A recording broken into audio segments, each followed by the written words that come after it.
Hi, welcome to week 13 of Discipleship Equip, and we are actually on week 7 of our disciple training manual with Jim Putnam. This week we're looking at a reproducible process, and this is probably the most difficult component of discipleship, and we'll explain a little more about that in a moment. But I just want to start with a few weeks ago, we traveled back to Kansas, and while I was there, my mom thought it would be good to have the entire extended family come together for a big family get-together. And so her side of the family was there, my dad's side of the family was there. There were over 60 of us gathered to their home.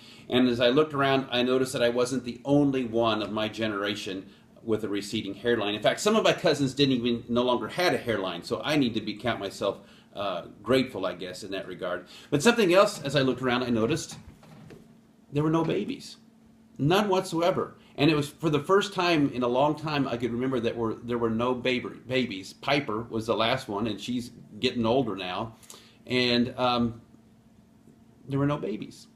And when you think about it, if a family wants to continue as a family, one thing must happen. That family must continue to have babies. And using Jim Putnam's terminology, when you think about it, when babies do come into a family, you follow those 4 steps of what he refers to as building a disciple, equipping a disciple to grow up babies. SCMD for share, connect, minister, and disciple. Because we know when a baby comes, you are continually sharing with that baby. You are feeding that baby. You are changing that baby. You are washing that baby. Everything that baby needs is he or she is fully dependent upon you. And so you have to share everything you have with that baby to keep them going. But then the day comes and you begin to connect with that baby, and they recognize you, and they know you, and they smile back at you because that relationship is beginning to be established and to be formed, and you connect with them and they connect with you. And then the third step is that one day that little baby who now you have a relationship with, you begin to teach them how to minister, how to serve, how to pull their part in the family, whether it's setting the table or putting away dishes or whatever it might be. You teach that baby how to minister and how to serve. And then the final step is that one day most babies grow up to become adults, or to use spiritual parents as the stage that Putnam would call them, and they go off, and what do? Well, many of them will have babies, and the whole process begins again because it is a reproducible process. And when you think about Jesus, that's how he discipled his disciples. He first of all brought them in, and they were spiritually dead, and he just simply shared life with them. And then he taught them how to minister, or to connect, and then how to minister, and then how to be disciple makers. Notice that Jesus never focused on his own family.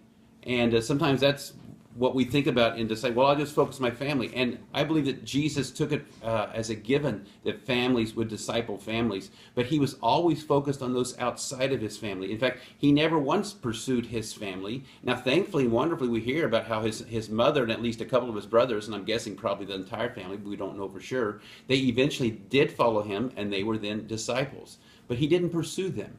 He pursued those outside his home, outside his family, and he brought them into the family of God. And he used this process of SCMD, a reproducible process of equipping and training up disciples, so that the family of God might be established and built and grown. And that's something that is actually sorely missing in the church as a whole today. Is we have not thought about how do we use this reproducible process that we see Jesus using in our own local churches. And now we have a great opportunity, because of what we're learning here in Putnam's book, how to begin to do this in our own ministry, in our own lives, in our own homes, in our own families, and eventually in our church family. So I'm really grateful for this teaching from Jim Putnam to help us get focused on this reproducible process and how we can begin to implement that into the ministries that we each one are able to have. It has to be highly intentional. It doesn't happen easily or readily, but it will happen just as it happens in our own families with our own kids as we equip them to be adults, so we can equip disciples to be spiritual parents who then reproduce themselves. And remember, this takes years. This doesn't happen quickly. It doesn't happen in a few weeks or a few months. It takes years for someone to go from spiritually dead or a child to a reproducing parent. But it is God's way. and it is the way that he has shown us how he desires for us to make disciples. Now, just a little heads up for next week, we're going to begin focusing on some really critical issues, and those are, what is the gospel? And how do we effectively share the gospel? And also, how can we use our personal testimonies as a means by which to get the gospel out for others to consider as they consider Jesus and the truth of who Jesus is? So, hope you have a great week, and we'll look forward to next week as we focus more on being disciples who make disciples of Jesus Christ.